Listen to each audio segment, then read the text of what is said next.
Hello, everybody. Welcome into Two for Talking. I am your host, Corey Tusick. I've got Josh Yowie with The Athletic and Joe Bartnick with the Puck Off Podcast and comedian extraordinaire.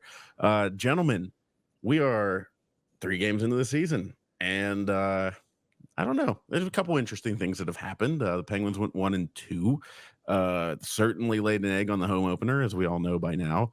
But yeah, the goaltending situation is interesting, and Josh, I mean, people are going to listen to this after the game tonight. The Penguins are playing in Montreal, so I'll just tee it up for you. I mean, obviously, we had Joel. That's not Joel. I found out it's Joel Blomqvist to play 2 games back to back, and then Jarry looks like he's in the net tonight. Is that what you tweeted earlier? Indeed. There's just a bunch of people in Pittsburgh who are going to call him Joel anyway because it looks like Joel, and so that's the way it will be. Yeah, it's been a very interesting few days on the goaltending front. I know everybody who's listening already knows what happens in the Canadiens game. We're filming this a few hours before. Jarry will indeed get the start tonight. I really expected him to get the call in Toronto. I know Blomqvist played well in Detroit and Jarry didn't play well in the opener, but I still kind of thought hockey night in Canada, you're playing against one of the best teams in the league on the road in their home opener. You're going to go with your number one goalie. Blomqvist got the call and he played really well in Toronto, I thought. So this is, I think, a really important start for Tristan Jarry. If he goes out and lays an egg again, I don't think he'll get the start Wednesday against Buffalo. I think they'll go back to the rookie. And just watching Alex Nedeljkovic this morning in Montreal, he looks pretty good. He's pretty close to returning. In fact, the goaltending situation right now is, I think, a situation where Mike Sullivan literally is saying we need to win games. I don't care how much money you're making or what your contract status is. I'm playing whoever the best goalie is right now. Clearly, nobody's very high on Tristan Jarry at the moment. He can take some steps to change that tonight against the Habs. Boy, he better. Because if he doesn't, I don't know how much we'll see him in the next week or two. Josh, Corey, I was absolutely thrilled that he went with Joel because I am absolutely sick of Tristan Jarry. He never wins a game he needs to win. He never makes a save he needs to make. Enough. When Ned comes back, should be him and Joel. We'll get into it maybe when we get to the National in our second segment. But, I mean, there's goaltending flux everywhere. We might be able to move him right now. So I'd be on the horn. I'd be on the horn with Denver as we speak. Denver, I mean, there's guys getting waved. There's more waves in the Atlantic Ocean right now in the goaltender world. But at hand, I thought he played good in Toronto. I thought Joel played good in Toronto, and he played great against Detroit. And it's hard to believe his second game is a must-win game. But that game in Detroit was a must-win game because we all know they laid an egg. The world was coming. The world was caving in after Wednesday. I thought they'd be 1-2 at this point, but they got to beat Montreal and they got to beat Buffalo, and they'll be 3-2, and they'll be exactly where we thought they'd be, on the edge of a playoff spot. I mean, it's just hard getting there.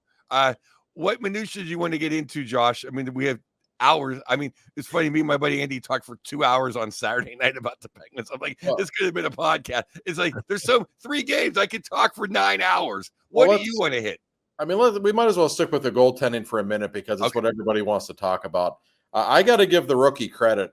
I was extremely impressed with the way this kid played in Toronto and Detroit. That game in Toronto, okay, he gave up a goal on a 2-on none to Nylander and a semi-breakaway to Marner. I mean, okay, nobody's going to give him any trouble for that. He robbed Austin Matthews 3 or 4 times at really grade A opportunities.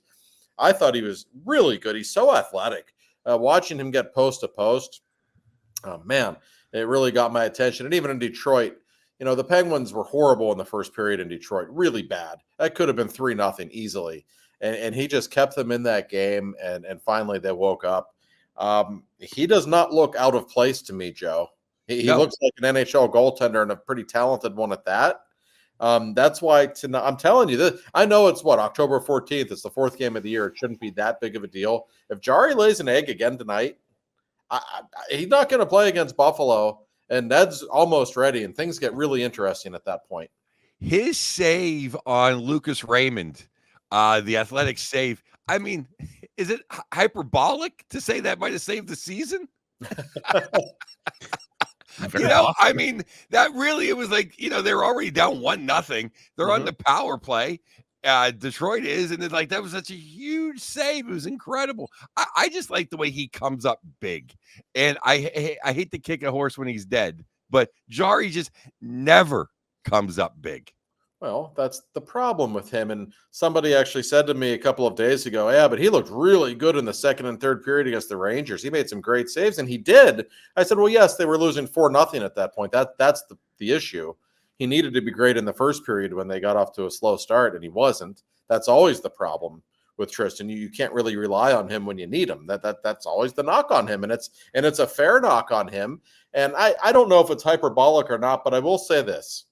I think October is more important than usual. The Penguins entered this season vulnerable. Let's be honest. They've missed the playoffs the last 2 years. People are starting to write them off.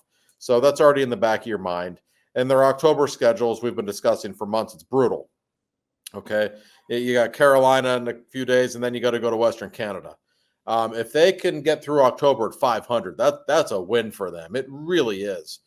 That's why these games are so important. If they start out 3-7, man, I'm not saying the season's over. I think that would be extreme, but their odds of being a playoff team were already not great, and they're almost dead at that point. That they need to have a decent October, and I don't blame Mike Sullivan. I think he knows it, and as a result, he's going to go with who gives them the best chance to win. And clearly, the confidence level in Jarry, it wasn't high at the end of last season, and I don't sense that has changed. No, and the other thing is, they laid an egg on Wednesday night on national television in front of a sold-out crowd. Jarry has to play good tonight just so they don't come back 1-3 to play Buffalo on a Wednesday night. Yeah. No, a team needs the juice. Jarry is a guy that hits a 2-run RBI double when you're already winning 11-2. Yes, he is absolutely. He doesn't get the double when it's 2-2 in the eighth. Is when he doesn't get the double. No, 100%. That's who he is, and I'm not saying Tristan doesn't have talent. He absolutely does. But he's almost 30 years old. Like, you still can't trust the guy. He's not a kid.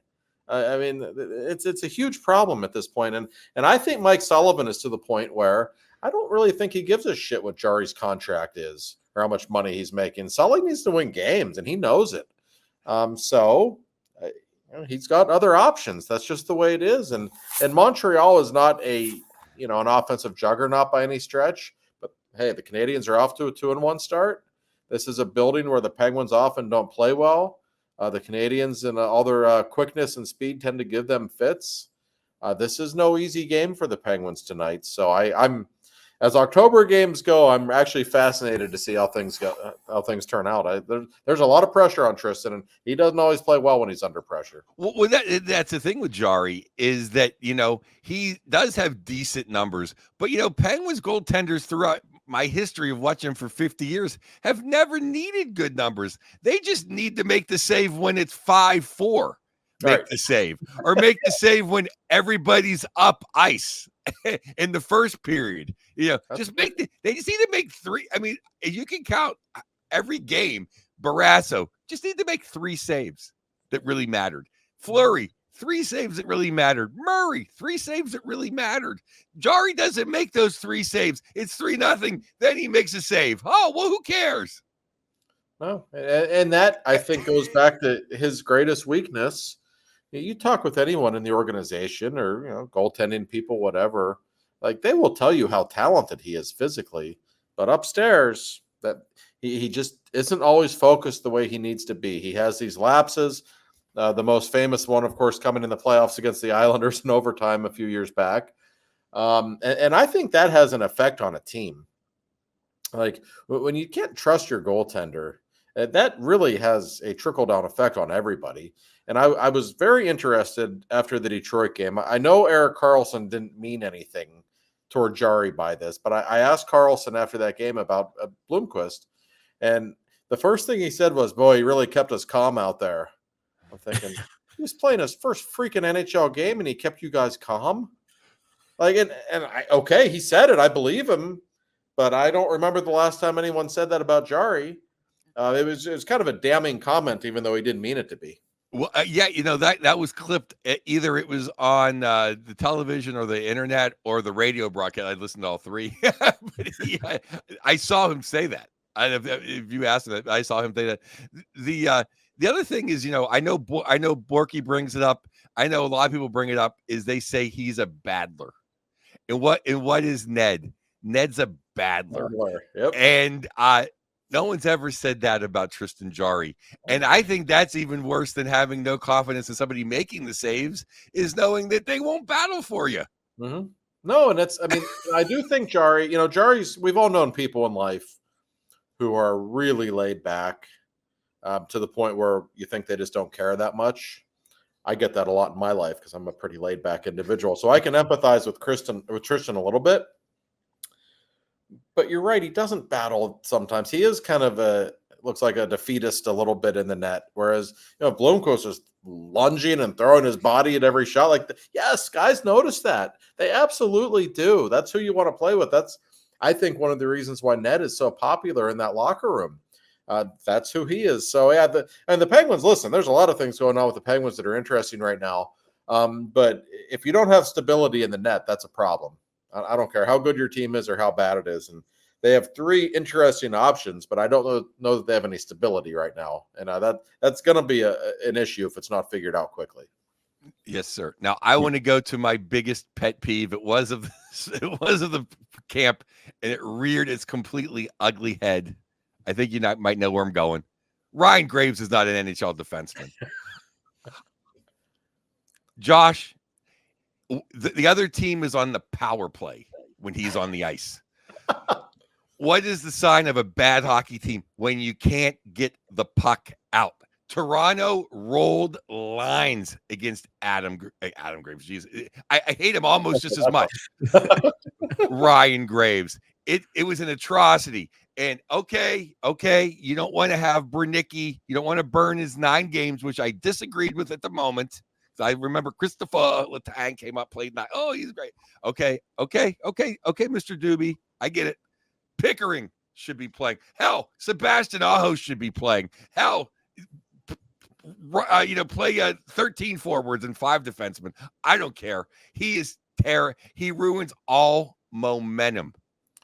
Well, here's I think what happened with me. I actually think Graves has been better the last couple of games. In the opener, he was so bad. I almost felt sorry for him. See, I thought he was better in the last 2 games, but maybe that's just because my expectation level for him is so low. Josh, they rolled the lines. I know it's Matthews. I know it's the big boys. They rolled the. Well, I only thought Sid and Gino could do that to people. It never happened to us. But I can't remember a defenseman. Jack Johnson is Scott Stevens compared. People want to crap on Jack Johnson. It was never as bad as Ryan Graves. Never. He never didn't get the puck out for continuous.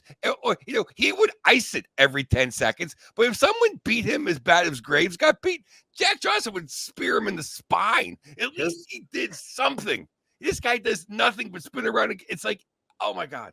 Well, I will say Graves is the softest 6'5", 230-pound player I've ever seen in my life. Ryan Reeves almost killed him the other night. I was actually concerned for his health. He got him pretty flush behind the net. Interesting tidbit. We don't know the lineup tonight until 7:00. We won't know for sure. But just watching in the morning skate and talking with some people, it looks like Jack St. Ivany is being taken out of the lineup tonight and Ryan Shea is going in. So your third pairing might be Ryan Shea and Ryan Graves tonight, which I don't know how that's going to go. And I'm a little surprised if that actually is how it goes. St. Ivany I like a lot. I don't think he's been great in the first 3 games, but he's been fine. It'd be a bit, I guess you want to get Shea some ice time, but it's interesting that it looks like Graves would not be the one coming out. Maybe they're trying to protect his confidence. I don't know. But that's one thing to look for. And I think Rutger is out tonight as well, by the way. That is a salary look right there. Because to me, Graves is bringing Ivany down. Because Ivany's been exposed because he's been out there for 3 minutes at a time. When Graves has had the chance to move the puck, he has not been able to move the puck. And then a friend of mine goes, I haven't seen someone this bad since Joseph Melikar patrol the ice. And I'm like, leave Joseph alone. First of all, because Joseph was not as bad as Graves. And second of all, Joseph was trying to make an outlet pass to Rico Fata. I mean, Graves literally has Gino and there's in Sid. There's guys in the Hall of Fame he can get the puck to, not guys that should be in a wheeling. So they get.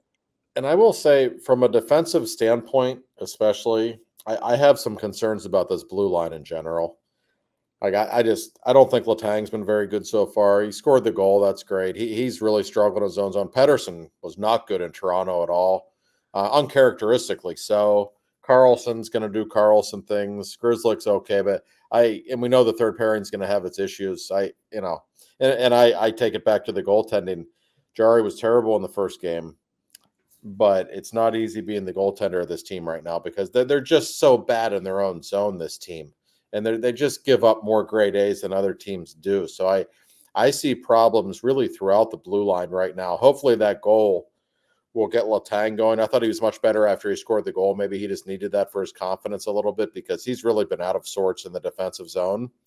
And Carlson is just such of an adventure. I mean, he certainly does some beautiful things and looks good at times, but I don't think Erik Karlsson has ever looked like an $11 million player in Pittsburgh. Not even close, in my opinion. No, not at all. But it's funny because I heard some people talking about like how Oliver Ekman-Larsson looks so much better with a smaller contract, and that's kind of like if Karlsson made $6 million, $8 million, he would be okay. And that's kind of my feeling on Letang. I hated when he was making one of the most expensive contracts in the league. Not hate him. I'm like, when you make that much money, you got to be able to run the power play and play a little more defense. Now that he's making back the reality money, it's like Letang's the least of our problems on defense in a way. But Pettersson did not play good.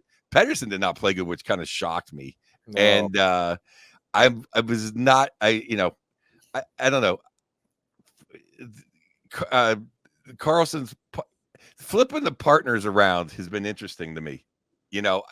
Can we stick to one? I'm not quite sure. Because I'll tell you, I'm not quite sure what we do here because I don't think Grzelcyk played better, I thought, in Toronto. Just okay, right? Yeah, that's what I mean. Like for okay, can't Pickering just play?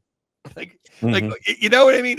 I'm going to come back because Pickering shocked me, and maybe by December I'll get over it. But at camp, I thought Pickering looked pretty good, and I think so much better. Yes, I mean he really took a jump. There's no question about that. He did. So if we're gonna, play 500, 525 hockey and barely miss, let's do it with Pickering. Do with guys that are going to be here in the future. No, there something to be said for that. I don't know. I have my concerns about this blue line. Something about it just doesn't feel quite right. And they look terrible, is what it is. Marcus will be fine. Marcus is a good player, but Carlson, I have a hard time gauging him. He didn't have a training camp, so it's going to take him some time before he has his legs. But there are issues there. And as for everyone up front, just the lineup, it looks like, just based on what I saw this morning, that Rutger is going to sit out tonight and that Jesse Puljujarvi will be back in. I was surprised that Puljujarvi was named the healthy scratch in Toronto. I think he's been pretty good. And I certainly think he's one of their 12 best forwards. That was a kind of a curious decision. And Sully actually talked Saturday night after the game about what a difficult decision it was for him to take Jesse out of the lineup. So I have a feeling he's going to be going right back in. And, the bottom six had a nice night in Detroit. We saw some offense, but boy, the Rangers game and the Maple Leafs game, zero offense from the bottom six. I don't even think anybody had a good look. And that's been a theme in recent years, and they need to figure out something. And I'm going to say this, Joe. I don't know how you feel about this, but I didn't have super high expectations for Kevin Hayes. Just watching him the first three games, like I've seen him do some good things, like the way he sees the ice, the way he can kind of slow the play down, and some of the playmaking that we see from him. I actually kind of liked what I see from him, and I want to see more. I absolutely agree. I've had some conversations with people, and a few people have thrown him kind of under the bus. And I'm like, I think he's played well. And I'll tell you what I like. As much as, you know what, this is kind of funny, the thing to say, but I think they kind of got screwed. Now, they needed Anthony Beauvillier's 2 goals, believe me. But I think him getting hot was exactly what Sully didn't need to fill out a lineup sheet. Because I think Beauvillier would be the easiest guy to scratch when it comes down to it, if everybody is healthy. Right. Because I think Rutger did some good things. I think he was in the right spots, but he didn't jump off the screen at all. No, I think Puljujärvi has much bigger of an offensive upside, game-changing ability right now, and I would have kept him in the lineup. I would have put OC up with Sid and Rusty, and I would have kept in Rutger, and Eller, and I just would have benched Beauvillier. But you can't bench a guy who's just scored 2 goals. So Beauvillier has been better than I expected, for sure. I don't think his long-term home is on Sidney Crosby's left wing. I think you're going to see Drew O'Connor up there eventually. And Rutger hasn't done anything wrong the first 3 games. He's been awfully quiet, though. Exactly. He's been too quiet, I think. And he just, listen, I'm not down on him. I think he's going to be a very good player. He just screams to me the kid that could use a month or 2 in Wilkes-Barre. Maybe I'm wrong, and I don't know if that will happen or not. It's not a bad thing. We saw it with Jake Gensel. Went down for 2 or 3 months, dominated down there, and all of a sudden he was ready to go. I think maybe that would serve him well. I don't know. He's been okay. He's not hurting them.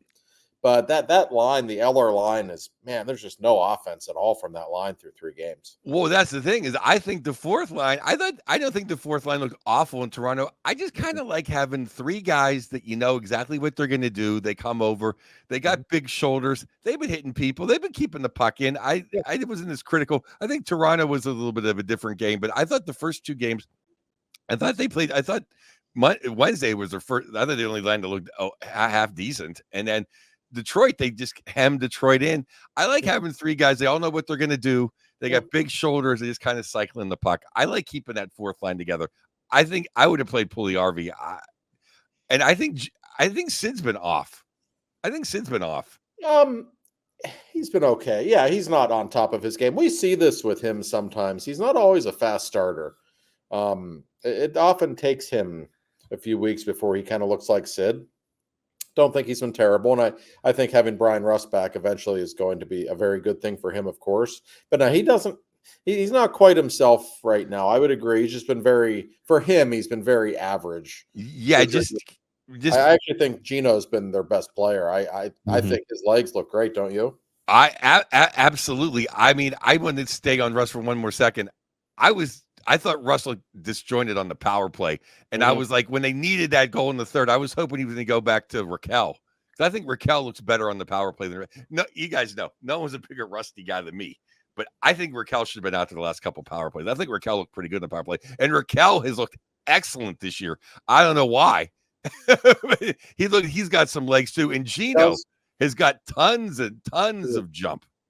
He does. No, he really, I thought, especially in Detroit and Toronto, I thought he was their best player. He really looks like he's turned back the clock a couple of years. You hear it every year. He's in the best shape of his life. I mean, I just talking with Gino, like, he really worked hard this summer, and he knows these are probably his last 2 seasons. I mean, he told me last week, he said there's a chance I might play for another one after this contract if I'm still playing really well, but this could be it. And he knows it. And, players of his ilk, the last thing they're interested in doing is embarrassing themselves in their final years, right? So those guys, I've had a lot of those guys tell me that you got to work harder at the end of your career just to maintain a certain level. It comes easy when you're 22, when you have that kind of talent. But I really like his game so far. We haven't seen much in the way of dumb penalties or bad turnovers. He's playing a smarter brand of hockey than we sometimes see from him. But he is just skating with authority. The setup of O'Connor's goal in Detroit was beautiful. I love the play. Yeah, I mean, he's in good form right now. Well, in the national media, the international media, if you count Canada, have really taken notice between the milestones and just having some, premier games on television. They're really, he's really getting a lot of Gino love, which is nice to see. And he's played well. He's played well. No, he's been good. So they're 1-2. That's not ideal. There have been some encouraging signs, though. I did not think they played a bad game in Toronto at all. No. They really the first Toronto goal was literally the puck. The ice was off. I had a couple guys tell me the ice was horrendous, and it just hit a weird patch of ice, and all of a sudden they get a 2-on-0, and that bumped into the linesman right before that, and then Gino got a stick slash. Like, a lot of things happened in a 3-second span on that play. It's kind of a lucky goal because the Penguins were actually in control of that game up until that point. I thought they played the Maple Leafs on very equal terms in that And game. the weird Pedersen pinch. He doesn't Yeah. get pinch bad. That was a weird goal. Yeah, I mean, Sid was letting it go for him, and Marcus didn't know he did, and then he got caught flat-footed. So yeah, I mean, there's a couple of strange things happened, but they could have won that game. They as bad as they were in the opener, I thought they were good in the second game against Detroit, and they were fine in Toronto. I actually, I didn't know what to expect from that game at all. They don't always play very well in that building. They've had trouble with the Leafs the last few years. But so, yeah, I'm not discouraged by what I've seen. All things, and honestly, the power play, it's hardly great. And of course, it gave up a shorty on opening night because, of course, it did. But we've seen some signs, like they've got a goal in 2 games in a row. That's encouraging. I don't know if Carlson is going to work on the left wing wall.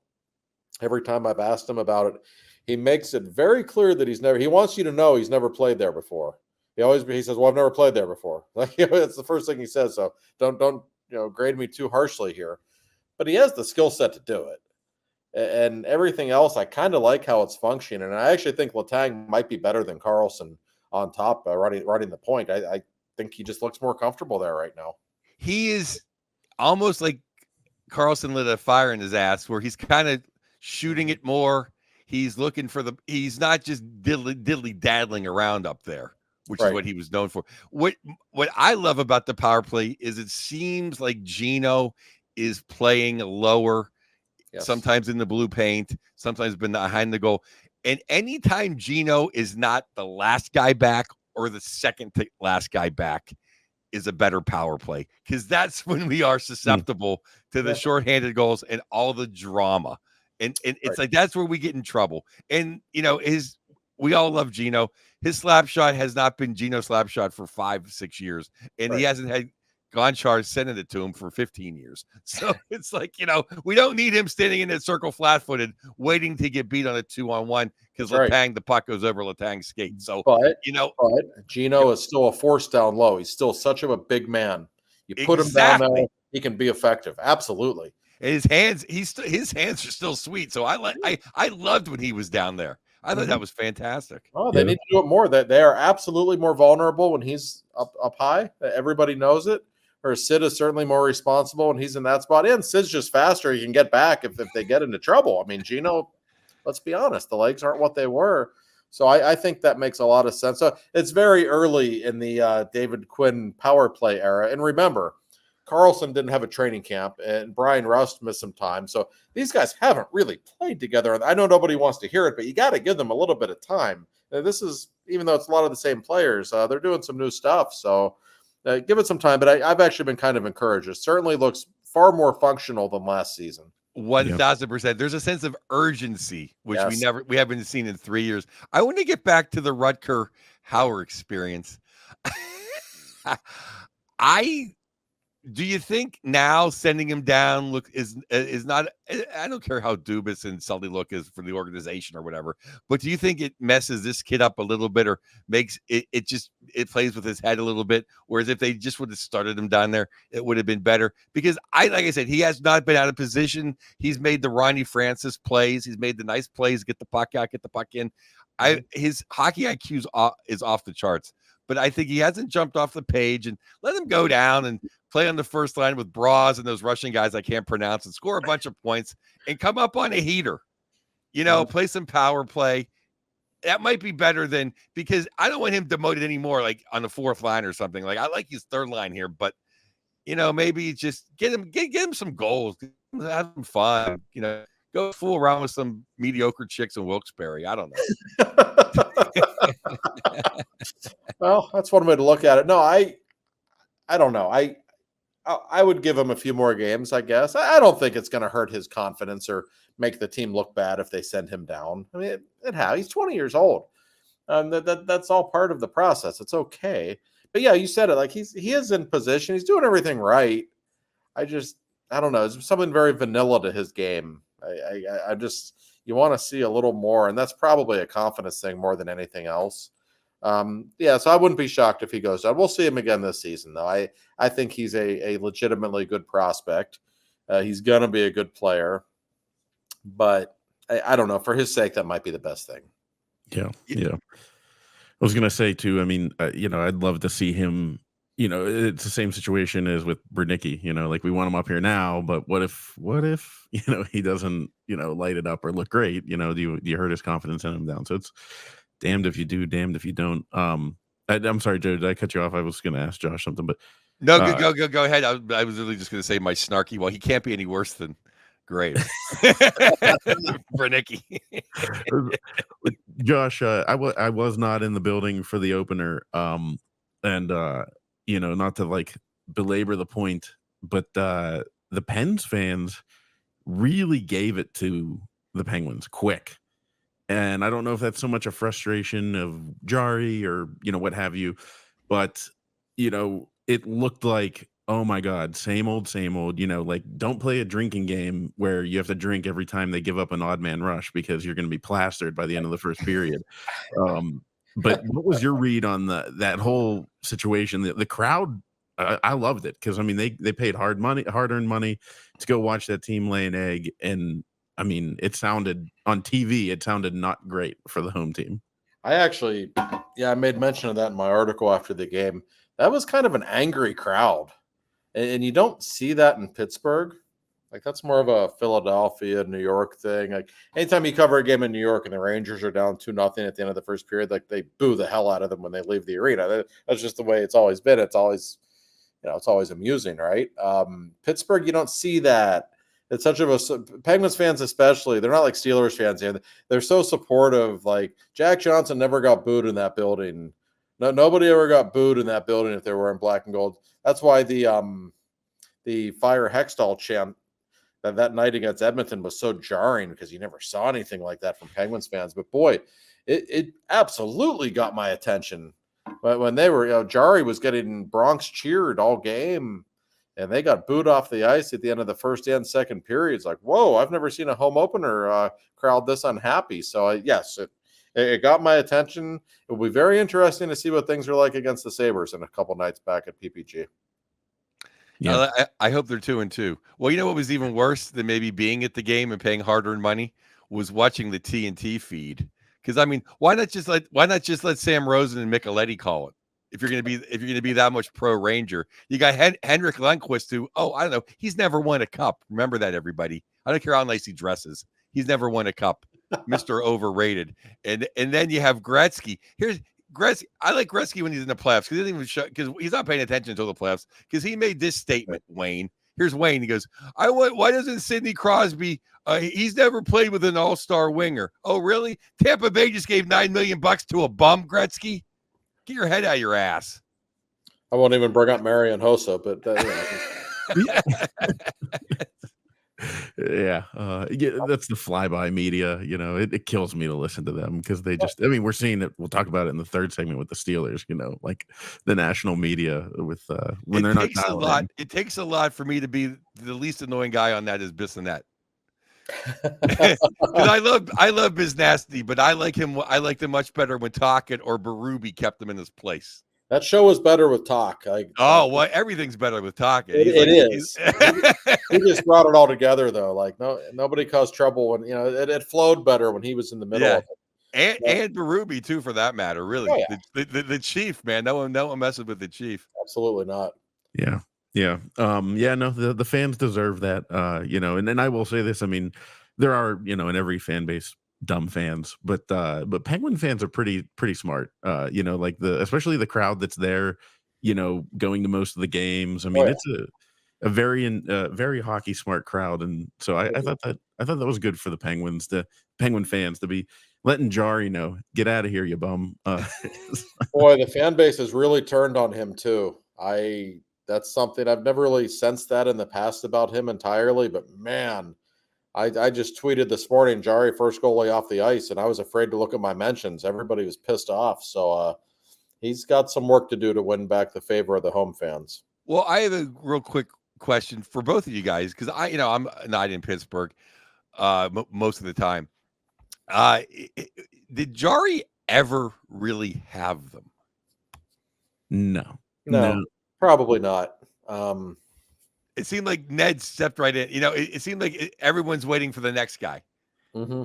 And think about it this way: Ned wore a Myles Garrett jersey after the Browns, or like in the Penguins locker room last year, and people like him more than Yeah, well, he's an incredibly personable guy. He's got a different personality than Jarry. I mean, that's not Jarry's fault, but Ned definitely is that guy. But it's honestly, ever since Flower, I don't know if Matt Murray ever had the fans entirely, and he won 2 Stanley Cups. Right, Flower was a tough act to follow, in that even though Flower had his detractors as well. There was many in between 2009 and 2016. I was one of his. I was like, I thought I was on the Iwo Jima mountain holding the Flowers flag, taking shrapnel from everybody. Like, well, he wins 40 games a year. What are you talking about? But expectations were just so exceedingly high during those times. And like I keep saying, it's hard being the goalie for this franchise. Mm-hmm. I still, Borky always tells me funny stories like, yeah, we'd be up 7-2, like a minute left in Hartford, and we'd give up a breakaway, and they would score, and Tommy'd be breaking his stick on the crossbar, just screwing up his goals against average. It's just a franchise that's not rooted in goal prevention. It never has been. No, but just in the sense though of like, I mean, like the true love of like, Barrasso, even though I remember Barrasso out in the nightclub scene. I got some stories. Like we have a Patreon for those stories, but like, yeah, but just between like, Frank Pietrangelo and just like the Moose and Raggett, who was a former Flyer. And Murray did have our hearts. You know what I mean? He had the full love, even though he was never Flower. I just never felt like Jarry has ever really gotten that, like, like even like a Thomas Vokoun had, you know what I mean? Just that kind of that deep down love that you just get with the goaltender. And I'm not trying to throw dirt. I'm just saying, like, no, but it's because you can't trust him. I talk about his teammates don't trust him. I don't think there's that sense that you can't really rely on him. I think the fan base is very well aware of that. And all you want from a goalie is somebody you can feel is reliable back there. And I don't think anyone's ever felt that way with Tristan. No, and really, we go by our leaders. And if Sid and Gino don't trust you, then we can't trust you. Yep. Right. Yep. Yeah, I will just say, final thing on the Penguins. I might look like an idiot because most of you are going to listen to this after the Montreal game, but I never bet against the Penguins. But if you are the betting type and you do actually bet against your own team, I don't know. Maybe Jarry might be right for the pick in the night because he's not going to be mentally tough in a place with a good crowd. So we'll see what happens there. When we come back on the second segment, we're going to call this 3 Up, 3 Down. And Josh and Joe each gave me their trending up and 3 trending up, 3 trending down across the league outside of the Penguins. So we'll talk about that. But first, we got the Reg Dunlap of insurance. And, I just had a tree fall. Thankfully, it didn't hit my house, but I'm sure there's something, that Reg Dunlap, a.k.a. Bill Neofis, could do for us. Josh, take it away. Yeah, I think he might be your man. Maybe not until tomorrow, because if I'm not mistaken, he was in Vegas yesterday at the Steelers game, because that's how he rolls. Not that he would ever make Carrot Top. Yeah, I didn't ask him. I assume he did. Actually, we'll have to get on the phone about Carrot Top. But yes, Bill is the best in the Office Insurance Group. Another reminder: October is Cybersecurity Awareness Month, which is a bigger thing than you might realize. The average identity theft takes 100 man-hours to untangle, which is actually scary if you think about it. And even if you had an extra 100 hours in your schedule, how would you even go about resolving it? That's a good question, right? Well, if you have nationwide homeowner insurance policy through the Neofis Insurance Group, you can add identity theft coverage for less than $4 a month. It's like a candy bar these days. And that covers everyone in the household.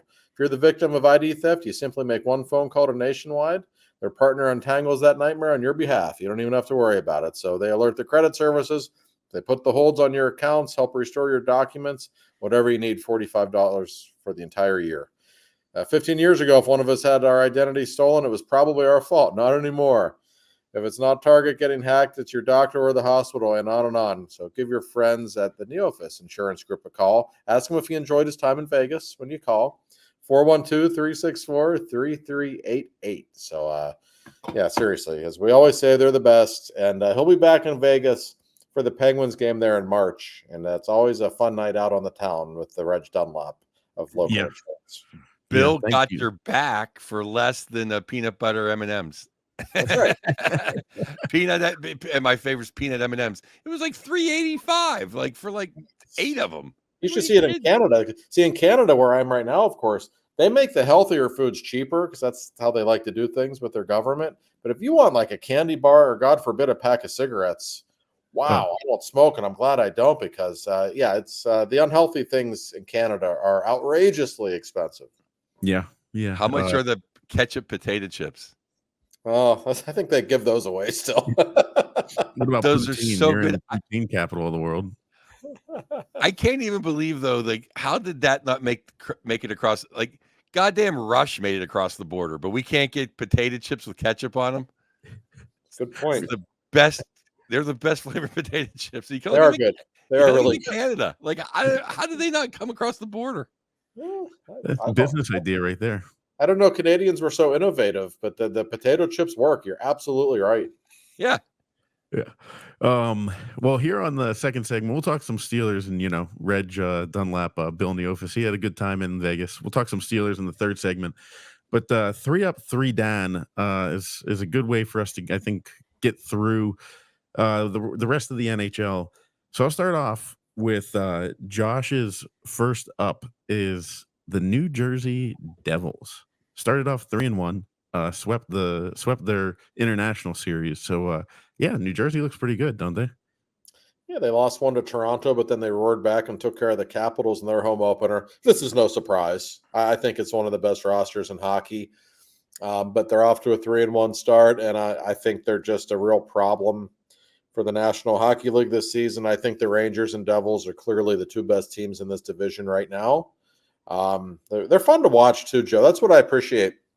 When you think of the Devils, you think 2-1 boring hockey games. This team's not boring at all. They're actually, and they've got star power with Jack Hughes, and they just have a lot of fun players to watch. I really like this team. I love him down the middle. The top 2, Jack Hughes is a superstar. Yeah. He's so much fun to watch. And then their second line center is fabulous too. He's a perfect second line center captain. Yes. He can he's your Ronnie Francis, not quite Ronnie, but I love that guy. And last year they were outdone by awful goaltending. Like I said, Casey DeSmith was an upgrade in New Jersey if he played there. So they went out and they got Markstrom, and then they played the Lindy Ruff Invitational over there in Chechnya and got to hang out with Yager, and they come home with 4 points. So they started out the year like at plus 4. They're a wagon. Their top 6 is tough. And I'm pro Devils. Like I like watching the Devils, even though we're supposed to hate them. Like I just hate the Flyers. The Devils are fun to watch. I agree with you. I think it's funny the game they lost was against Sheldon Keefe's old team, and you think they would have played harder against Toronto. Like they must have really not liked Lindy Ruff because they beat it. They didn't even give him one in Europe just to be nice. Not even a point. Not even a loser point. Joe, your first up is Chicago. They are 1-1, but they look a little bit better. I think a lot of people kind of had them, not quite ready for prime time. You think they're ready for prime time? Well, I just think that they're not going to be as bad. I didn't pick them to be in the bottom. I don't think they are going to be in the bottom. And Bedard really impressed me. He got Tara Vinen on his wing now. They looked really good against Edmonton. Edmonton has their problems. And who looked even better was Seth Jones. Yeah. Seth Jones looked like the $9 million guy he's supposed to be. They had Maroon out there. They had more men on the ice. They didn't look like a bunch of kids like they did last year.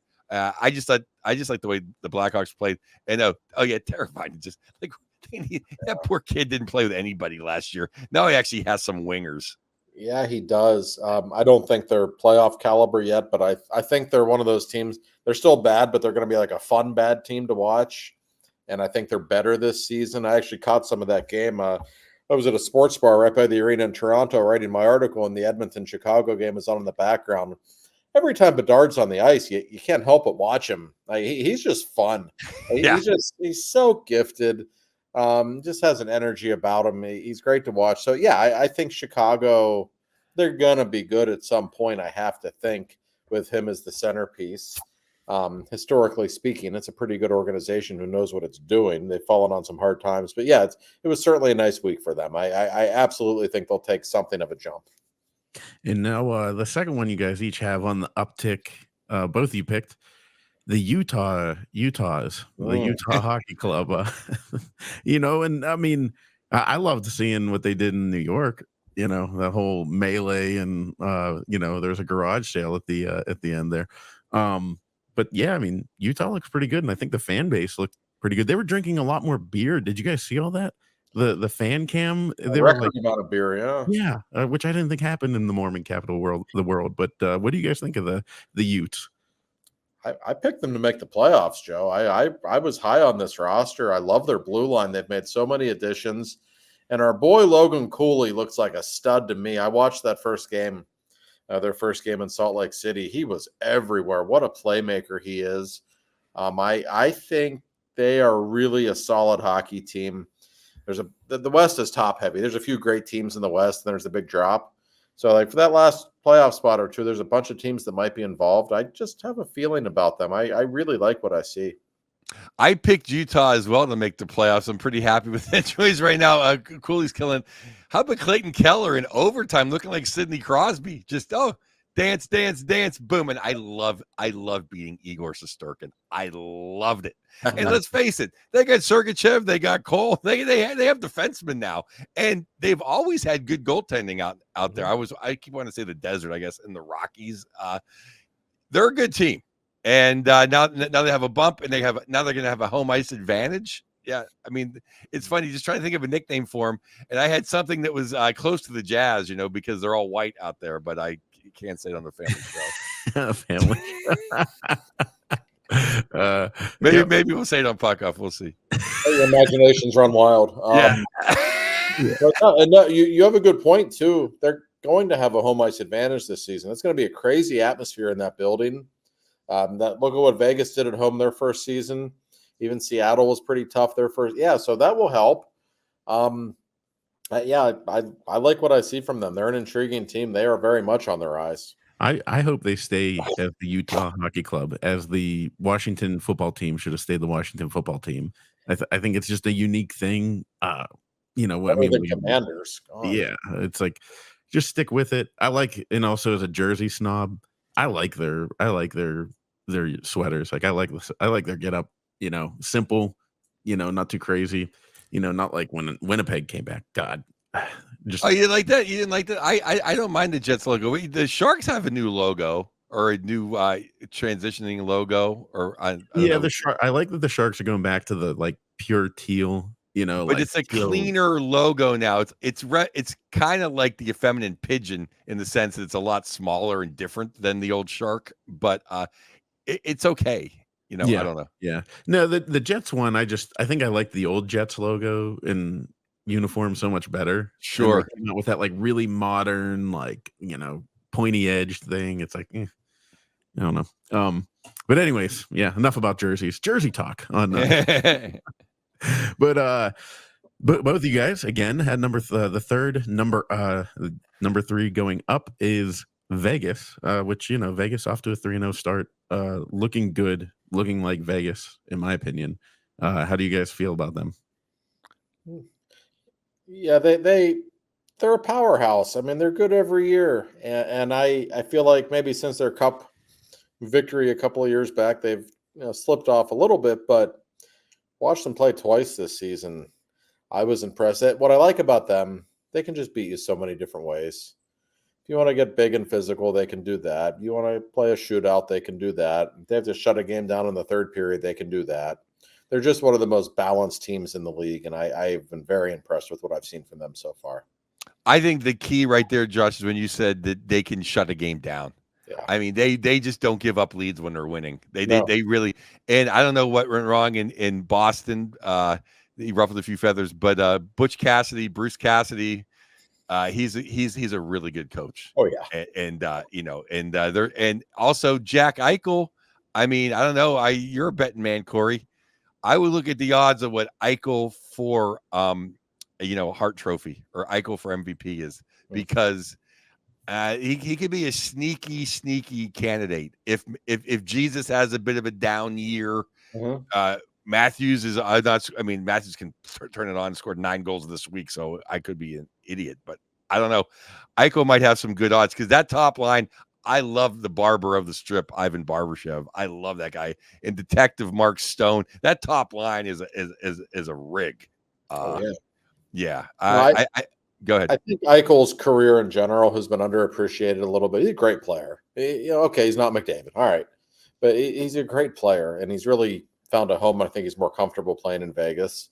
No, they're a legit team. They're a contender. People better not forget about them. They are still a force. Yeah, absolutely.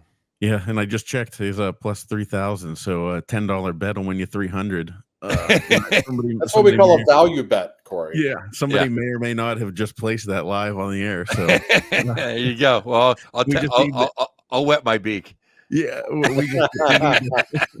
we just need that gambling sponsor so that we could talk about which sports book we used to place that. But speaking of MVPs and people that might not get it, you guys both on the Dahn list.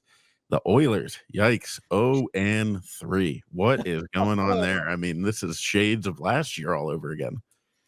They're a weird team, Joe, aren't they? Like, when they don't give a shit, they really don't give a shit. I mean, we saw it last season in October when they weren't even functional. And that's from what I've seen so far. Man, they look really listless. I'm sure they'll be fine. They're the cup favorite in the eyes of most people. And I'm not too concerned about them just yet. But I think just 2 points for McDavid in 3 games, which isn't like him. And they just look really off, do they not? Well, I was really down on Calgary. I thought they were going to be terrible. And then when Skinner, of all people, got moved up to Jesus's line and he scored like 10 seconds in, I'm like, this is the game Edmonton's going to win 5-0. Right. And then Calgary just came back and just dominated them. And I mean, Anthony Mantha, he looked like Brendan Shanahan. Like, what is going on? And what was going on in Edmonton? They don't have the depth. They wanted to sign Skinner and they let Holloway go. Holloway's the guy they need in their top 9.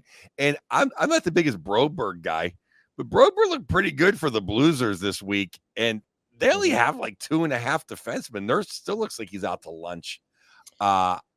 I think they're missing a couple guys on that team. And if Jesus and Leon aren't going to get 5 points a game and Hyman's not going to be on fire, they're going to have some problems. And let's face it, Stuart Skinner, didn't look like Patrick. Didn't look like I'm spacing on their goaltender. Grant Fuhr. Yeah. I mean, so I'm sure they're righting the ship at some point, but down week for sure. Yeah, it is. I don't think it's like time to press the panic button there. We know when they get hot what they're capable of. But you're right. I mean, they don't have that much depth. Hyman's a wonderful player. I don't think he's going to exceed 50 goals again this year. I'd be surprised. And is Skinner really the long-term guy? Maybe. I don't know. He was certainly good last season, but he's not really what I would consider an established big-time goaltender either. So they've got some things to sort through. When you have that kind of top-end talent, the wins will come eventually. But for a lot of people who think they're like the slam dunk favorite to win the cup, I'm not necessarily sold on that. I know what they did last spring. I know how talented they are. But those flaws. I'm sorry to jump in. Well, those people are the people that voted for McDavid for Conn Smythe, even though he didn't get a point in the last 2 games. The people that think he's a slam dunk. But they have 3 defensemen that are from the AHL. They do. I mean, like they lost Desharnais. They lost some. I mean, look at our team. We know what it's like to have not guys that aren't NHL level defensemen. And Nurse is a real problem for them, especially given the money he makes. He's not that good of a player. I'm sorry. He's at best a second pairing defenseman. That's what he is. Yes. Yeah. And they're missing it. I mean, Holloway was a good player, and the guy in Buffalo now. They lost 2 top 9 guys. The one forward that plays in Buffalo. I'm spacing his name too. Sorry, but yeah, they're just missing some guys, and that's what happens when you have a team that goes far. People go and they get their bag. Well, when you don't win, it's worse. Yeah. Yeah, we all remember that with 08. We lost, and then Hosa goes, and we're like, oh shit. And Bugs. Yeah, Bugsy too. That's right. That one was the heart and soul getting ripped out, but hey, yeah, they bounced back. Bugs is my boy. Like, yeah, Hosa is a carpetbagger. Yeah, great, yeah. an incredible player. Yes. Right, yeah. Bugsy's one of ours. That's right. Bugsy, one of us, and a guy that takes a puck off the face during a Stanley Cup final. Like he could be from anywhere if he took a puck off the face, and keeps playing. That guy. And Bugsy, two things. One, he played on those horrible teams pre-Sid. So he's a Pittsburgh kid, and he's a Penguin son of a Penguin. But the other one, maybe the greatest quote ever, when they asked him, "What are you doing?" He goes, "I'm single and ready to mingle." Good He guy. was. Next on your guys' list, on the Dahn list, this is the last one that you guys have that's the same. Both of you picked the 0-2 Colorado Avalanche. Not really coming out of the gates, running up in the Mile High City. I think they're a great team. I don't think they've played poorly in their first couple of games. I think they have a goaltending situation that is worthy of panic level right now. I don't know what they're going to do, Joe. They can't keep playing this guy. I mean, he's been yanked twice already. I don't know what they do, but they must be actively trying to make a trade right now for another goaltender. But you can't have a team that's that good that is just completely sabotaged by its goaltending. It's what happened to them last season, and they didn't do anything to change it this summer, and that's a real problem. No, I put Georgiev. Yeah. Right. Huso was waived after the Penguin game, so they could have went after and got Huso. Yeah, I mean, I haven't watched in depthly them play, so I can't make it. But yeah, I mean, you can't lose to Columbus At home. That's 2 points. I mean, And if you watch them play, just their body language, you can tell they're angry with the goaltending situation. You can just see it on their faces every time they give up a goal. Looks like they want to beat the shit out of the guy. Like that's not a good situation. It's really not. And that's you've got McKinnon and McCarr and Rantanen all right in their primes. Like when they won the cup in 22, I thought to myself, this group's probably going to win one or two more at some point. Like they're just that dominant. They're that good. And they're still dominant in many areas, but you consider now this whole Landeskog thing. We don't know if he's coming back or not, or how he's going to look.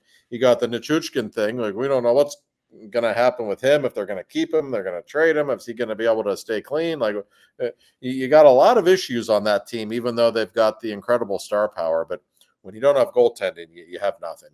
Well, on that bent, that's why I picked Dallas over them. I didn't like their defense after Manson.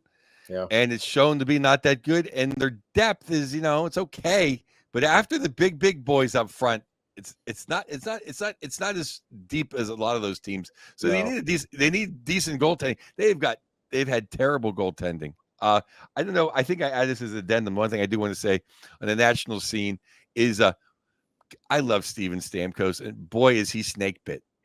He's just missing empty nets or hitting pipes. It's just, and he's wearing the Predators. It's just sad to see, man. It's just sad. Mm-hmm. And then on the flip side, Jake is not even on Tampa's number one power play. It's Radish. Yeah, how about that? Well, but what are they doing? Why'd they get rid of Stamkos? It'll never not make me sick. I know. I don't like seeing Stammer in a different uniform. Hitting pipes. Like he's in his office, like hitting the pipes. Like, what's going on? Like these phones ain't working. What's going on? I know. No, he's going to be depressed on Broadway, getting hammered, just trying to figure out what's going on with his life if this goes on much longer. Yeah, that's true. And then the other, you guys had Josh. You had down the Hurricanes after dropping the only one game. I realized. Yeah, I just don't think they're that good. Yeah, yeah. They got regular season Rod that's gonna, push them. But other than that, I can't get over that nickname. I love that, Joe. Like, I mean, we got to get a T-shirt. We should go to the game when Carolina comes here. Me and you sit in those seats right next to their bench with regular season Rod shirts on, just right on the glass. and put pads so we have the big delts that he has. Yeah. Put a little, Because I don't want to. vein come out of my neck. I want to fight him on that. But and then Joe, you had Detroit, which, boy, I mean, we all know the Penguins aren't that great to do what they did up in Detroit. Oh, well, basically Huso. Like, I think Huso's the down, because I mean they got a shutout of Cam Talbot. So I think Detroit is going to be okay. I think they're where we thought they were going to be, or my mind, like the Penguins, borderline playoff team. I picked them to make it. I'm glad we beat them. We needed to. I actually, I would have taken beating the Rangers, losing there, but I figured 1 and 2 of some variety. But my main arrow down is Huso, because he's supposed to be the guy. And waved him. And they waved him. I mean, he didn't lose 9-0. Yeah, no, you're absolutely right.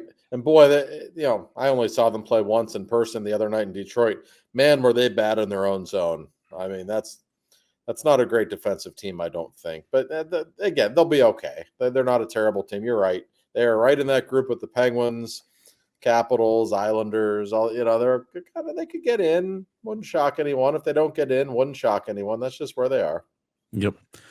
Well, that'll do it for the 3 Up, 3 Down segment here on the second segment of 2 for Talking. When we come back, we'll do a third segment talking a little Steelers out in Vegas. They were able to pull one out, and we'll talk about what that actually was and if it was actually a good game. But we'll talk about that on the third segment of 2 for Talking.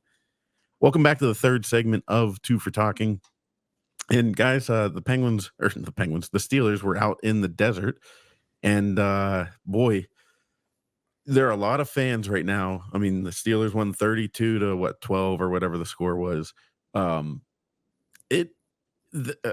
was not a 32-point effort on offense. And I don't understand some fans in this fan base. They have this, like, they have to have like a franchise QB. And it's like they latch on to someone immediately. That, we saw it with Kenny Pickett, and I thought maybe it was because he was a pick guy. But now I see people that are just like, dying on the hill of Justin Fields is the guy, and I'm like, Josh, I saw your tweet this morning, where you were like, it hasn't been bad, but like you're not going to win a playoff game with 120 yards passing. Yeah, I don't think Justin Fields is going to roll into Arrowhead in January and take care of business. Now, that doesn't mean Russell Wilson would either. I think this is a bad offense in general. And it's not a quarterback-friendly offense when you have an offensive line this bad and you only have one wide receiver. And I don't know what's going on with George Pickens right now, but there's something going on. He's only playing 50 to 60% of the snaps. He had really, I think, 3 drops yesterday. He's not playing well. But Fields, I don't know, Joe. I have a hard time gauging Fields. He's running for his life almost every time he drops back to pass. So his legs obviously come in handy. He's only thrown 1 interception all season. So he's, in general, protected the ball really well. They're 4-2. So I'm not being critical of him. But when I watch him play, I'm not really impressed. Like, I don't know. I wouldn't be if Mike Tomlin comes out tomorrow and says, hey, I'm going with Russell Wilson on Sunday, I wouldn't blame him really, because this offense just feels so limited, whether it's Fields' fault or not. Yeah, there's so many emotions with this quarterback situation, because has Mr. Fields played bad enough to lose his job? No, he's 4-2. Does he look consistent in the pocket? Has he made the right reads? Has he thrown the ball accurately? No. Has he had to run for his life? Yes. Has he used his legs to make chicken salad out of chicken? You know what? Yes. Has he scored a bunch of running touchdowns? Yes. So I don't know. The answer is I really don't know, because I don't think you will get the rushing touchdowns. I don't think you get the running for his life out of the other. I'm spacing out. Russell Wilson. Yeah. Russell Wilson. Yeah, I apologize. Sure. It's like I need more coffee, I guess. Out of Russell Wilson, no. But would Russ get the ball out of his hands in less than 3 seconds and maybe know the quick read right away and not fumble around with the whole thing? Probably, I would hope so. I would think so. Yeah. So, but if they're not going to block for him, then maybe you're better off keeping in Fields, because I do like the running aspect, but I do think that the Jets are a very good defensive football team, and maybe he'll get killed. But I think this might be the week to try Russell Wilson, because I think I don't think he's going to be able to. I think you have to throw the ball in 3 seconds and not run around and then make it 3rd and 17. We can't afford many more of those. No, I would think so. And it's a tough spot the Steelers are in. It really is. You can make an argument for either case. And listen, if you play Russ and he plays poorly or he gets hurt or whatever, put Fields back in. Like, there's nothing wrong with that. I don't think that's going to destroy Fields' confidence. I wouldn't think. I don't think he'll be insulted to be replaced by Russell Wilson for a couple of games. I wonder if, listen, they're home to the Jets on Sunday night this week, and then they're home to the Giants on Monday night the week after. Like, those teams aren't terrible, but they'll be slight favorites in both of those games. They have a real chance to be 6-2. Now, if they're 6-2 at the bye week, it gets harder at that point to replace the quarterback. How many quarterbacks in the history of the sport have been replaced when they're 6-2? It doesn't happen very often, but also the bye week, I guess in theory, would be a time to get Russ some extra work if you want to bring him back after that point. So I don't know. I don't envy Mike Tomlin for having to make that decision, because I really think you can balance it either way. But I'm just, there's a part of me that just wants to see Russ just to see what the offense looks like with him. Yes. I mean, I watch college football all day Saturday, although I was doing a studio doing something for a few hours. I TiVo'd those games. Like, I watched from like 9 a.m. till midnight. I watched game. Fields looks like a very competent SEC quarterback. That's a good way to put it. He doesn't look like a competent NFL quarterback. And that is what I believe we have in Russell Wilson. If I'm proven wrong, then okay, then let the guy from the SEC country come and play. But until I gotta see Russ. They can't go on like this, because like I said 10 minutes ago, he's played pretty good, Fields. But he hasn't had one really good game where you can say, wow, he hasn't played well enough. He's won, but he hasn't been like, wow, that was a great game. He's an NFL quarterback. I still haven't seen that yet. And you just feel like the coaching staff doesn't really trust him. Just the way the games are called. They're not really saying, all right, you're the guy, go win the game. I just feel like I know they're going to be conservative on offense anyway, but it seems additionally so with him. And remember this, guys. I know enough people who cover the Steelers and enough about the Steelers to know this with 100% certainty. There was no quarterback competition this summer. The plan was for Russell Wilson to be the guy. Mm-hmm. So at some point, unless this offense really takes off under Fields in the next week or two, which I don't see happening, at some point you would assume that Arthur Smith and Tomlin want to see the offense with the guy who they had planned to be the number one quarterback. So I don't know that will be the case. I think it'd be a lot easier to replace Fields if you just lost, another game or something. I get they're 4-2, but I still have to think we're going to see Russ at some point. Well, in that vein, don't you think that it's like, okay, you can play conservative and hey, let's not do anything stupid and let's run Najee, and Najee played incredible yesterday. Mm-hmm. Right. When you probably should win these games. They should beat the Jets. I mean, they definitely should beat the Giants. They should have beat the Colts. Like, all these games they should win these games. Playing a conservative 17-9, 17-10 game, because TJ Watt and the boys can stuff these guys. When they start playing the big boys, they're not going to hold Joe Burrow to 10 points. So somebody better be able to open up the offense, whether it's Fields, right, whether it's I always want to call him Cam Russell, Yeah. I don't know why. Russell Wilson. We'll just Russell get Wilson, I know jersey it's nothing to do with Cam Russell's the guy at Miami Hurricanes, and he was like an old defenseman for the Chicago Blackhawks. There's no reason I should be calling him Cam Russell, but I did like for 4 hours yesterday in a car ride to San Diego. it's like a brain hemorrhage or something. With like we're not going to be able to depend on the turnovers on the 1 yard line, like fumbles, that when the Raiders are about to score. I mean, the Raiders stink, and it was only because the Raiders stunk that we actually got a quote unquote blowout. Like that was not anyone watching with an eye, and that's why I was saying earlier with the flyby media. Like I saw the ESPNs this morning saying like Justin Fields has done everything you asked him to do, and it's like if you're watching, if you can tell you just watched the highlights or looked at the box score, you didn't watch every game. Right. Yeah, there's a real anti-Russell Wilson sentiment among much of the national media. I don't know why. A lot of people don't like him. That's pretty clear to me, and I think that's playing a role. But yeah, the Steelers, listen, I was a little concerned in the first half of that game yesterday. That didn't feel like some 32-13 win. It's like, oh man, this has Tomlin special written all over it today. They've struggled with the Raiders a lot over the years.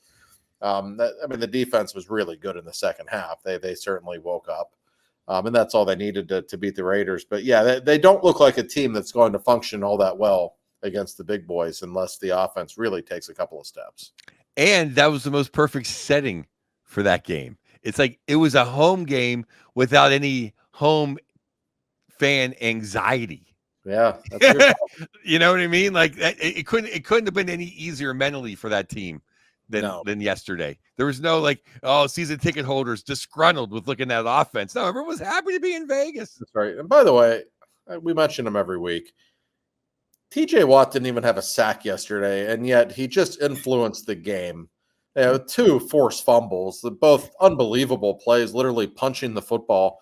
Like he's just unbelievable. I don't know the last time, even Polamalu, I don't know that he made plays every week that impacted the outcome of a game the way this guy does. It's just incredible. Every single week he does something that nobody else can do. He's moving into hallowed ground. Yeah. As far as like top 5 defensive Steelers ever. And that's saying something. Yeah. No, that is for me. You guys are a little younger than me. I saw the big boys play. Right. Yeah, you saw me and Joe play. Yeah, and Jack and the Jacks and Mel Blunt, so it takes like Polamalu and to get up there. Like I always say, like in my lifetime, the best Steelers defensive player I've ever seen is still Rod Woodson. And but TJ's getting into that territory. He really is. I mean, he's every week. The guy, he's gonna finish with 15 to 20 sacks like he always does. But just everything else he does, the forced fumbles, they even put him in coverage and he makes big plays. Like I've never seen anyone quite like him. My only gripe against TJ is when he takes a break in the fourth quarter. I know. Give that guy some Adderall. I mean, Jesus Christ, why is he on the bench in the fourth quarter? Yeah. Like, the blitzkrieg was done. I mean, or rest him in the first quarter. Whatever you need to do. Him standing there in the fourth quarter drives me nuts because I never saw Jack Lambert standing there in the fourth quarter like, oh, the game's close. I better take a rest. We won yesterday, so I'll be nice. But against Dallas, there was numbers I'd never seen before out there. Like this game's like what? Completely agree. That is something over the years that I've noticed with him. He taps out pretty quick. Maybe he just plays so hard that's I don't know. Maybe he doesn't. Does Kabali know? Is that a tap out or are they taking him out? I think he kind of chooses when we should ask him. We'll have Mark on one week and we'll ask him. My sense is I think TJ kind of dictates that. I think he's become one of those guys. You don't really tell him what to do so much. When he needs a break, he'll tell you. Well, that's even crazier. Because imagine Lambert and Ham and Joe Green going, a little tired. Yeah. Let Loudermilk get beat. Yeah. It's like I don't mind it when it's like 31-10 in the fourth quarter, but when the game's hanging in the balance, like where's Where's the best player in the league? Why is he on the sideline drinking Gatorade? Like, this isn't good. And not looking Kellen Winslow exhausted, like they carried him off the field. Like standing there. Like if you can, if TJ can stand up, he's better than the guy he's replaced. That's replacing. Certainly yesterday with Highsmith and Herbig out. Good God, yes. Yeah. Hopefully, I think Highsmith might be back next week. That's the plan. But then Zach Frazier getting hurt, not good. The offensive line, which looked like it was going to be a strong suit, is now. We might have to get into this next week. Why does Broderick Jones suck so much all of a sudden? He was pretty good as a rookie, I thought, but he's just a disaster. Did you see that play where the replay where he didn't move? And I busted. I had to blow up my buddy Darius's spot and say it reminded me when we used to play Call of Duty, and my friend Darius would fall asleep, and you only knew he was asleep because he hadn't said anything in a while, and you'd find his character just standing still in the middle of the video game, and that's what Broderick looked like. It looked like somebody was controlling him with a video game controller who just fell asleep. I thought he was good as a rookie, but man, he can run block, but his pass blocking is a major problem. He was great as a rookie when he put him in there. Like he turned the season around almost as much as Rudolph. Him coming in there and kicking ass. And now it's like we never hear that Dan Moore is a problem anymore. Now, like Dan Moore is the same, like the anchor of the O-line. Right. Go Pro Bowl, Dan Moore. Yeah. I have just a couple more quick things to say. First of all, I didn't Google. On my grandmother. Ryan McLeod's the guy in Buffalo now that was in Edmonton that they missed. And my brain always kicks in five minutes later. I always in life it's like a good car. Yeah. Exactly. But once it's running, it's a good one. Exactly. Another thing is I want to apologize to you guys and the fans for just screwing up Russell Wilson like 15 times. He's the Steeler quarterback. I must have CTE. So I just want to firmly apologize. And then just one thing, because it won't be as relevant next week, is that am I just an old man? Am I a sucker? Am I getting soft in my old age? But when the new season starts, you get to see so many teams with the young kids and their parents in the stands getting their first game. I just think it's fantastic. I love the joy of seeing the parents in the stands and just like the young kids their first game and stuff. Okay, that's my piece. Oh, yeah. I don't know. Am I getting soft? But I really do enjoy that. Oh, wow. Yeah, I enjoy it. You gonna write kids' books next or something? Oh God, I might need to if you see my schedule. I want to read the Joe Bartnick kids book. I do like seeing that. I'll tell you the one thing that not to take the negative route. The rookie lap, whenever you went out by yourself, was so much better whenever it was sporadic and not all the time. Yes. So that it was a surprise and you felt like the kid actually felt like an idiot because he was out there by himself. Like now it's like every social media team's like, oh, let's get ready to record the rookie lap where they go out by themselves. And I would compare it to the Stanley Cup celebrations now. Yes.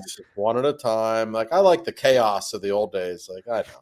Maybe we're old, but the organic, they should do something different. Like instead of letting them skate, put Scotch tape on their blades so that they go out and biff it right outside the,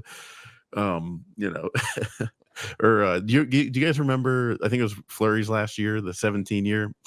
He was going out with his stick and it got caught in Winnipeg. Yeah, and Phil Kessel got clotheslined. Hey, speaking of Phil Kessel, by the way, I need to bring this up, guys, before we end the show this week. I'm in Montreal for the game tonight. Well, Phil Kessel is in Montreal hosting a World Poker something gathering at the casino in Montreal. So I might have to bail in the third period and get to the casino just to see Phil in action because I apparently this is Phil hasn't announced his retirement officially yet, but it looks like he's done and he's just going to host World Poker tournament parties all day long. This is perfect. I mean, I might have to write a separate article on this. I don't know. I shit you not. I think I tweeted it whenever you post that. I said, if you write an article, if you left and didn't even cover the Penguin game tonight, the Athletic would be more thrilled because you'd have probably a higher click-through rate on a Phil Kessel poker article. So if you get both, oh my God. I'm going to try. It won't be easy, but I will see what I can do for the greater good. It's sad. It's sad that nobody wants to give. But I guess, when I said this, and then I guess people said, well, he went up to Vancouver and couldn't make it. But Vancouver is not Columbus. Right. There has to be some team that he could make. You would think, yes. I mean, there's a few really bad teams that, wouldn't mind having him around, I wouldn't think. Zach Aston Reese is still in the NHL. I think Phil Kessel can still be in the NHL. Yeah, he can go play in San Jose or Columbus, for God's sake. There's got to be room for him. You put him in Columbus, he's only an hour, 2 hours away from Rivers Casino, so he can get there and that's right. Go back to his he knows the way. Yeah. Him and Mearsy. How about Mearsy getting a nice call in Columbus? I'm happy for Steve. Yes. Yeah, good old Steve. Well, hey, we appreciate you guys. Contact the show. You want to get some questions in, contact at twofortalking.com. Joe's posting some stuff there. I'm posting some stuff there, and you can get right to Josh's articles if you want to read all of Josh's stuff on The Athletic. Either follow him if you don't already, which if you don't follow Josh Yowie and you're a Penguins fan, you're crazy. But we appreciate all you guys. We'll see how it goes tonight in Montreal, and maybe there'll be a poker story. So tune in next week for that, and I look forward to it. Talk to you guys later.